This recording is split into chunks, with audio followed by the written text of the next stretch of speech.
No one really knew. No one had heard from Hadrian in over 30 standard years. Crispin hoped he was all right. "Sabine," he called. "Sabine, where are you? We need to leave in an hour." Her voice floated back from the washroom. "An hour? I thought we were leaving after lunch." "That storm's coming in faster than the weather service predicted. Father wants us on our way before it makes landfall." They could have taken off in the midst of a hurricane if they'd wanted to, but Lord Alistair Marlowe was not the sort to risk his 2 children when it wasn't necessary. Crispin stood anxiously in the doorway, eyes taking in the 2 packed trunks stacked at the end of the bed, remembering, as he always did when it came time to leave Devil's Rest and visit their mother's family, that last fateful trip with his older brother. He had gone to visit Hadrian that last night at Haspida. He had sneered, mocked Hadrian's friend, the old Scholiast tutor Gibson. He'd wanted something, anything from his older brother besides his aloof coldness. Any reaction, a kind word, a smile. He'd settled for anger instead, had been glad of any emotion from distant Hadrian, such that a piece of him leaped for joy when the older boy screamed and threw himself at Crispin. There'd been no smiles in the end. Hadrian had left Crispin with a concussion and 2 broken ribs. Now Hadrian was gone, had been gone for over 30 years, and Sabine had taken his place more than a decade later, born when at last the Emperor and his High College deigned to approve House Marlowe's request for a new child. Sabine. Sabine was nearly half Crispin's age, more a kind of daughter than a sister.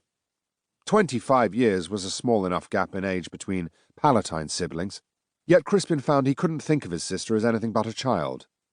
And yet she was a woman grown, fully 30 years standard, and no longer an ephebe. Not 2 months past it had been she who slew the first rock lion on their hunting expedition to the southern continent, not Crispin. The girl herself appeared a moment after, hair down and dressed in a loose gown the colour of arterial blood.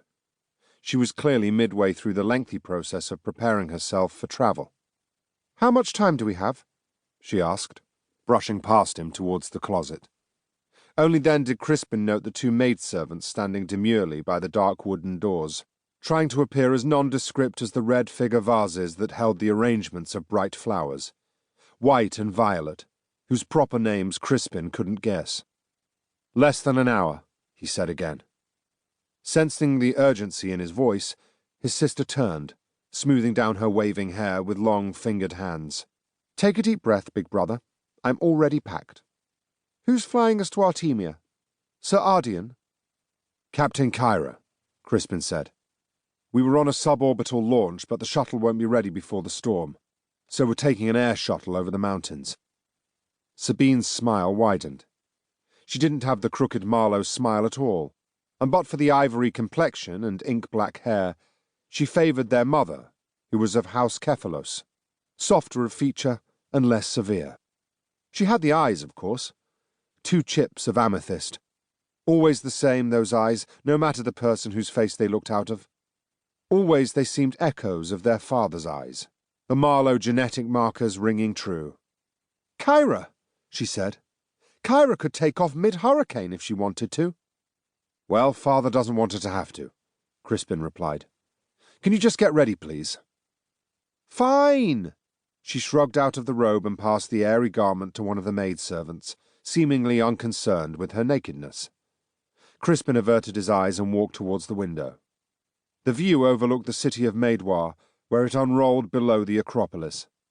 Smoke was rising above the verdigris dome of the Chantry Sanctum, and flyers wheeled in the air carrying men and cargo here and there.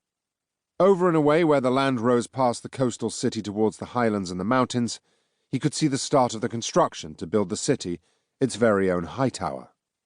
Once it was finished, the lift would carry freight to the Legion and Wong-Hopper ships that waited in orbit. Really, it was amazing the tower had not been built sooner, with demand for the region's uranium on the rise. Sabine raised her voice. "How is grandmother?" There was something in her voice, something fragile that surprised Crispin so much that he almost turned. She sounded like the girl he so often thought she was. But he didn't turn, only leaned against the window frame, arms crossed.